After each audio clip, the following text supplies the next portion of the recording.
Assis près d'un brasero, Moubarak ne fait plus attention aux gaz d'échappement ni aux immondices proches de sa tente, cachés comme lui sous le périphérique, les ponts ou l'autoroute. Plus de 2000 migrants dorment aujourd'hui à Paris, dans des conditions sanitaires épouvantables. Il y a beaucoup de Soudanais ici, des Érythréens, des Somaliens aussi, explique le Soudanais de 20 ans, en montrant le rond-point où une centaine de tentes sont serrées, porte de la Villette. Le lieu est difficile d'accès, en contrebas du périphérique, bruyant et d'une insalubrité stupéfiante, avec des déchets et des gravats amoncelés sur le sol. Mais après 2 ans en France à dormir dehors, Moubarak espère que les choses vont s'arranger. Il a pu se faire enregistrer en préfecture en septembre et attend son rendez-vous à l'OFPRA pour demander l'asile. Avec, espère-t-il, plus de chances que son compagnon de tente qui a le statut de réfugié, mais dort ici. Depuis 4 mois, les campements avaient quasiment disparu de Paris après l'évacuation, en juin, de celui installé près de la porte de la Villette. Les forces de l'ordre se sont depuis efforcées d'empêcher toute réformation en délogeant les migrants dès leur installation, les rendant quasi invisibles, selon les associations qui ont tiré la sonnette d'alarme fin décembre.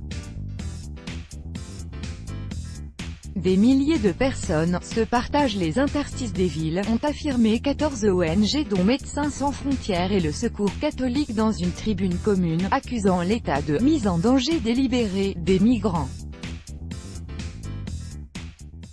Depuis l'automne, la situation a changé. Plus de 200 tentes sont installées sous l'autoroute A1, derrière la porte de la Chapelle, essentiellement occupées par des Afghans. Une grosse centaine d'autres, des Africains, s'égrènent sur l'avenue Wilson, à Saint-Denis. Porte de Clignancourt, 250 personnes se sont installées sur le trottoir. Comment expliquer cette situation ? L'Île-de-France a connu une augmentation de 45% du nombre de demandeurs d'asile en 2018 qui a saturé les centres d'hébergement, a affirmé à l'AFP le préfet de région Michel Cadot. À la ville de Paris, on souligne que, entre mi-octobre et mi-décembre, il n'y a quasiment pas eu de mise à l'abri. Tous les moyens sont sous-dimensionnés par rapport aux besoins d'hébergement, ajoute-t-on. 1200 places supplémentaires. France Terre d'Asile, chargée des maraudes, estime à 2039 le nombre de migrants à la rue, contre 1728 une semaine auparavant. À ce rythme, on approchera les 4000 en fin de période hivernale, soupire son directeur général Pierre-Henry, qui dénonce l'absence de prévision et l'idée que la maltraitance peut dissuader. Mais aussi le fait que, depuis 2 mois, on est sur d'autres préoccupations, avec le mouvement social des Gilets jaunes, porte de la Chapelle. Franck avoue ne pas comprendre. J'ai fui le Sud-Soudan il y a 2 ans, ma famille est dans un camp en Ouganda, mais depuis 6 mois ici je dors dehors, soupire l'homme de 34 ans, qui envisage désormais de partir en Grande-Bretagne. Sur l'esplanade balayée par le froid, la soufflerie surdimensionnée du métro et le rugissement des moteurs créent un volume sonore assourdissant.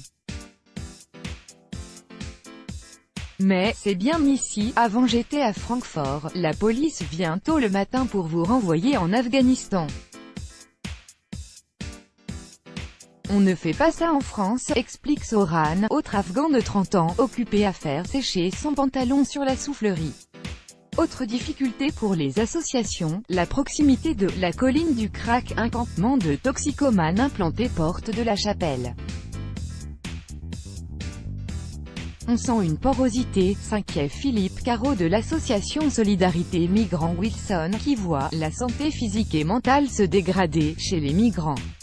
C'est une catastrophe, il faut une mise à l'abri d'urgence, ajoute le bénévole. Le préfet a promis vendredi un renforcement, ces prochains jours, des moyens d'hébergement des demandeurs d'asile, avec 1200 places de mise à l'abri pour migrants qui vont ouvrir très prochainement en Île-de-France.